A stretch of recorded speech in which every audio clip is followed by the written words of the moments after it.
మిగతా అప్డేట్స్ చూస్తే హైదరాబాద్ స్థానిక సంస్థల ఎమ్మెల్సీ ఎన్నికల పోలింగ్కు అన్ని ఏర్పాట్లు పూర్తయ్యాయి. రేపు ఉదయం 8 గంటలకు పోలింగ్ మొదలై సాయంత్రం 4 గంటలకు ముగుస్తుంది. మొత్తం 112 మంది ఓటర్లు ఉన్నారు. ఎంఐఎం, బీజేపీ అభ్యర్థులు బరిలో ఉన్నారు.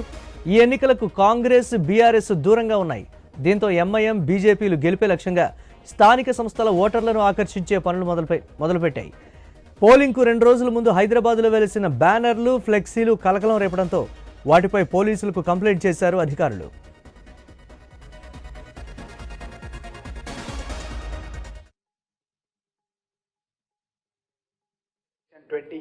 రేపు జరుపుకుంటున్నాం. దీని గురించి ఇప్పటి వరకు all the preparations have been completed. 2 polling stations ఏర్పాటు చేసుకోవడం జరిగింది. 2 MLC for local authorities constituency కనుక 2 కూడా జిహెచ్ఎంసీ హెడ్ ఆఫీస్ లోనే పెట్టడం జరిగింది. అండ్ ఈ రెండింటికి కలుపుకొని 112 ఓటర్స్ చేయడం జరిగింది. Date of poll 23rd April. Time of poll వచ్చేసి 8 AM to 4 PM.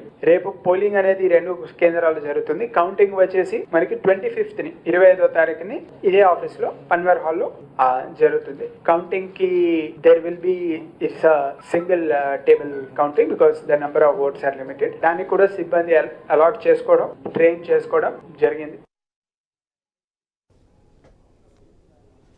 హైదరాబాద్ స్థానిక సంస్థల ఎమ్మెల్సీ ఎన్నికల పోలింగ్కు అన్ని ఏర్పాట్లు పూర్తయ్యాయి. రేపు ఉదయం 8 గంటలకు పోలింగ్ మొదలై సాయంత్రం 4 గంటలకు ముగుస్తుంది. దీనికి సంబంధించి మరిన్ని అప్డేట్స్ మా కరెస్పాండెంట్ లహరి అందిస్తారు. లహరి. ఎస్ మురళి, హైదరాబాద్ జిల్లా స్థానిక సంస్థల ఎమ్మెల్సీ ఎన్నికలకైతే సర్వం సిద్ధమైందని చెప్పుకోవచ్చు. రేపు జిహెచ్ఎంసీ ప్రధాన కార్యాలయంలో ఉదయం 8 గంటల నుంచి స్థానిక సంస్థల ఎమ్మెల్సీ ఎన్నికకైతే పోలింగ్ ప్రక్రియ ప్రారంభం కానుందని చెప్పుకోవచ్చు. అయితే సాయంత్రం 4 గంటల వరకు కూడా ఓటు వేసేందుకు కూడా అవకాశం కల్పించడం జరుగుతుంది. అయితే ఈ ఎన్నికల్లో మొత్తం 112 మంది ఓటర్లు తమ ఓటు హక్కునైతే వినియోగించుకునేలా ఇటు అధికారులు అన్ని ఏర్పాట్లు కూడా సిద్ధం చేశారని చెప్పుకోవచ్చు.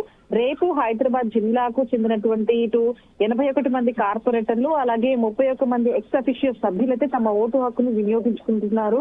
అలాగే అందుకోసం ఇటు ఏర్పాటుగా పూర్తిగా